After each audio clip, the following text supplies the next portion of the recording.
Hello everyone, my YouTube channel SK study में स्वागत है।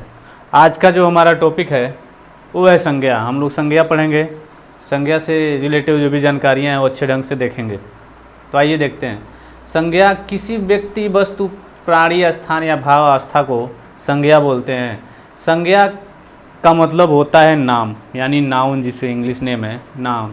संज्ञा एक नाम है। संज्ञा का मतलब है एक नाम। संज्ञा एक नाम है। तो जैसे हमने लिया, जैसे में मोहन, शेर, कुर्सी, अपनापन, बुढ़ापा, मतलब जो भी एक नाम हो है उसको संज्ञा। बस आपके माइंड में इतना रहना चाहिए कि जो भी एक नाम है, किसी भी का नाम रखे, मोहन, सोहन, मतलब जो कोई भी हो, व्यक्ति हो या किसी वस्तु का नाम हो या किसी अवस्था का नाम हो, मतलब किसी भी चीज़ का नाम, मतलब जो भी है, नाम का मतलब ही होता है नाम, यानी संज्ञा। संज्ञा के भेद देखते हैं तो उत्पत्ति के दृष्टि से, उत्पत्ति और रचना के दृष्टि से संज्ञा के भेद तीन होते हैं उत्पत्ति के हिसाब से। यानी संज्ञा के तीन भेद होते हैं उत्पत्ति या रचना के आधार पर। संज्ञा के तीन भेद होते हैं: रूढ़ शब्द, यौगिक शब्द, योग ऋण शब्द। ऋण शब्द का मतलब होता है उसको हम तोड़ नहीं सकते, क्योंकि तोड़ेंगे ऋण शब्द को तो उसमें कोई शब्द नहीं बनेगा। क्योंकि अगर दिए हैं, जैसे में हमने लिया है दिन, घर, मुँह, घोड़ा। दिन को अगर हम लोग तोड़ते हैं तो दी प्लस नौ, यानी कि दी प्लस नौ। दी का मतलब क्या आएगा, नौ का मतलब क्या है, कुछ भी नहीं आएगा। घर में घ और र, घ का मतलब क्या आएगा, र का मतलब क्या। मुँह में मुँह, ह, मुँह को मुँह प्लस ह तोड़ेंगे तो क्या आएगा, कुछ भी नहीं आएगा। इसी तरह घो प्लस अड़ा, अड़ा मतलब क्या, कोई शब्द ही नहीं बन रहा। तो इसलिए कि ऋण शब्द टूटेगा ही नहीं, क्योंकि ऋण शब्द को कभी तोड़ते नहीं हैं।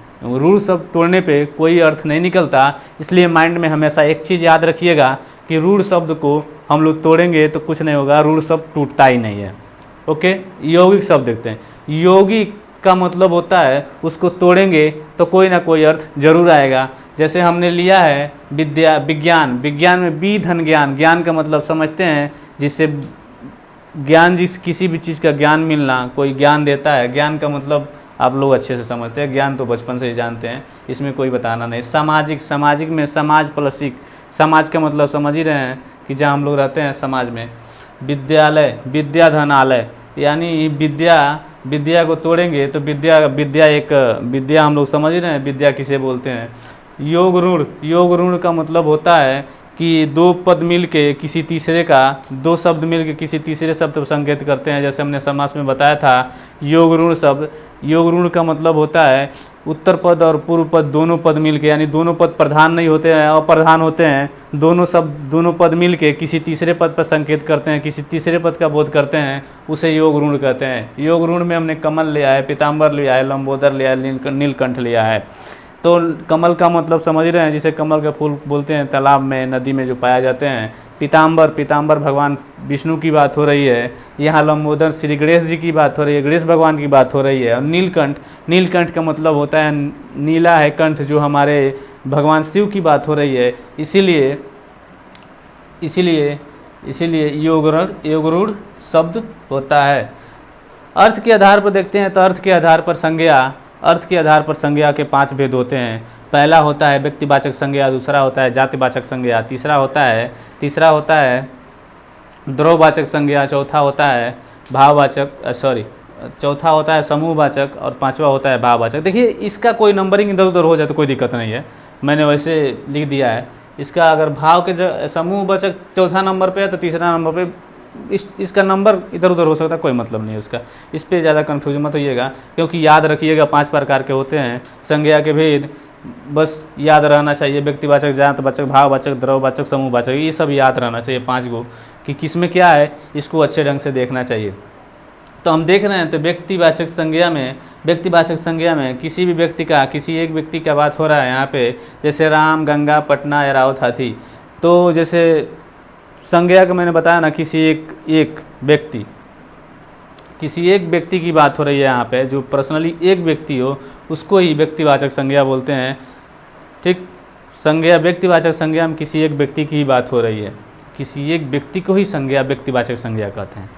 और जातिवाचक संज्ञा में जात की बात होती है, जो संज्ञा किसी जात का बोध करता हो वो जातवाचक संज्ञा होता है।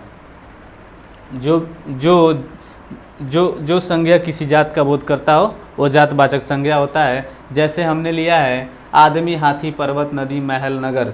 देखिए मैंने यहाँ पे संज्ञा में एरावत हाथी लिया है और जाति में हाथी लिया है, क्योंकि एरावत हाथी जहाँ लग जाएगा वो एरावत हाथी जहाँ लग जाएगा वो व्यक्तिवाचक संज्ञा हो जाएगा। केवल जहाँ हाथी रहेगा वो जातिवाचक संज्ञा हो जाएगा। क्योंकि और एक चीज़ और कन्फ्यूजन में, गंगा और नदी में अंतर ये है कि गंगा एक नाम है, नदी एक जो बहने वाली नदी हम लोग जानते हैं नदी उसको बोलते हैं। गंगा एक नाम है, नदी किसी का नाम थोड़े रखा जाता है, लेकिन नदी एक जो पानी जिसमें हम लोग पाया जाता है, नदी का मतलब आप लोग समझ ही रहे हैं, और गंगा एक नाम है। ठीक, तो देखिएगा नहर और महल में भी कंफ्यूज मत होइएगा, क्योंकि ये भी एक जाति है। ठीक, तीसरा देख रहे हैं तो द्रववाचक संज्ञा। द्रववाचक संज्ञा में किसी पदार्थ को उससे बनी हुई वस्तुएं द्रववाचक संज्ञा में आती हैं। जैसे द्रववाचक संज्ञा का मतलब होता है अगर हम लोग कुछ खरीद रहे हैं, बेच रहे हैं, तौल रहे हैं, ये सब द्रववाचक, जैसे इंग्लिश में मटेरियल नाउन, जिसे हम लोग द्रववाचक संज्ञा बोलते हैं। इसमें हमने लिया है सोना, चांदी, चावल, घी, तेल, नमक, पानी, ऑक्सीजन, धुआं। तो इतना आपके माइंड में याद रखिएगा, क्योंकि जो भी लिक्विड फॉर्म में रहता है, बहने वाली फॉर्म में रहता है, वो हमेशा द्रववाचक भी संज्ञा होता है। और चावल, घी, नमक, तेल, ऑक्सीजन, इसी देखिए ये भी लिक्विड फॉर्म में है, पानी भी लिक्विड, और बहने वाली जो किसी भी चीज़ को अगर रख देते हैं वो बह जाए, वो भी द्रववाचक संज्ञा में आ जाता है। और चावल, घी जैसे मैंने बताया ना, खाद्य पदार्थ जो भी हम लोग खरीदते हैं खाने के लिए, मतलब खाने के उपयोग में लाते हैं, वो भी हमारा द्रववाचक संज्ञा, मतलब तौल के लेना देना जो भी प्रक्रिया होती है वो द्रववाचक संज्ञा में ही आएगी। जैसे 1 किलो लड्डू, 1 किलो रसगुल्ला, ये सब द्रववाचक संज्ञा में ही आते हैं। इसमें आप लोगों को कोई कन्फ्यूज़न नहीं रहना चाहिए कि द्रववाचक संज्ञा वो नहीं है। हमेशा माइंड में इतना रहना चाहिए कि तौल के लेना या जो भी खाद्य पदार्थ हो, खाने योग्य का मतलब सिंपली भाषा में हमने बता दिया कि द्रववाचक संज्ञा का मतलब होता है, सिंपली में एक समझ लीजिए कि खरीदना, कोई भी चीज़ खरीदते जा रहे हैं तो एक द्रववाचक संज्ञा में आ जाएगा। समूहवाचक संज्ञा की बात करते हैं तो किसी भी समूह, संख्या, संगठन, समुदाय के नाम को समूहवाचक संज्ञा कहते हैं। संख्या हो, समुदाय हो, संगठन हो, उसको समूहवाचक संज्ञा कहते हैं। जैसे हमने लिया है टीम, सभा, समिति, आयोग, परिवार, सौरमंडल, टीम इंडिया और सेना। तो जहाँ इकट्ठा जो चीज़ पाया जाता है, जैसे टीम है तो टीम का मतलब हम लोग कहीं 10 लोग एक साथ हैं। अभी कोई भी चीज़ जहाँ 10 लोग पाए जाते हैं उसको टीम बोलते हैं। जहाँ मतलब किसी काम को करने, जहाँ खेलने जा रहे हैं तो एक टीम नहीं बनाते हम लोग कि हाँ चलो भाई 11 लोग रहेंगे और एक खेलेंगे। फिर वहाँ सभा, जहाँ 10-15 लोग इकट्ठा हों या 50 लोग, 100 लोग इकट्ठा हों, उसको सभा बोलते हैं। समिति, जहाँ भी, समिति का मतलब ही समझ रहे हैं, वहाँ भी लोग ही पाए जाते हैं, जहाँ एक जगह पाए जाते हैं वहाँ। आयोग, जहाँ हम लोग जानते हैं आयोग एक आदमी के मिलकर नहीं बनता है, वो कई आदमियों का इकट्ठा होना, आयोग उसको बोलते हैं।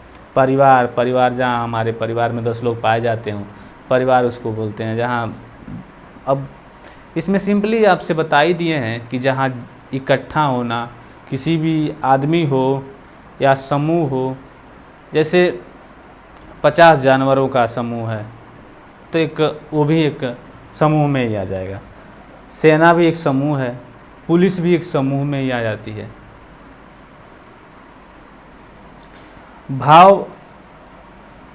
भाववाचक संज्ञा किसी भी भाव, दशा, गुण, स्थिति या अवस्था के नाम को भाववाचक संज्ञा कहते हैं। दशा हो, गुण हो, किस दशा में है, कैसे है, तो भाववाचक संज्ञा में आ जाएगा। जैसे क्रोध, मिठास, वीरता, गरीबी, लाचारी, बचपन, यौवन, तो ये सब भाव हैं। गरीबी भाव है, मिठास है, वीरता, क्रोध में भी एक भाव होता है कि किसके लिए क्रोधित है। बचपन भी एक भाव है, यौवन भी एक भाव ही है। तो भाववाचक संज्ञा में मतलब नहीं होता है कि चलिए बहुत गरीब है, कितना दया आता है, भाव है। अमीरी भी एक भाव है। तो भाववाचक संज्ञा का मतलब होता है जिसे हम अवस्था में देखें, स्थिति में देखें, उसको भाववाचक संज्ञा कहते हैं। तो अगर किसी भी चीज़ को हम ज़्यादा से ज़्यादा प्रैक्टिस करेंगे तो अच्छे ढंग से आ जाएगा। तो आप लोग ज़्यादा से ज़्यादा प्रैक्टिस कीजिएगा, और वीडियो अच्छी लगे तो लाइक एवं सब्सक्राइब ज़्यादा से ज़्यादा शेयर कीजिए। धन्यवाद।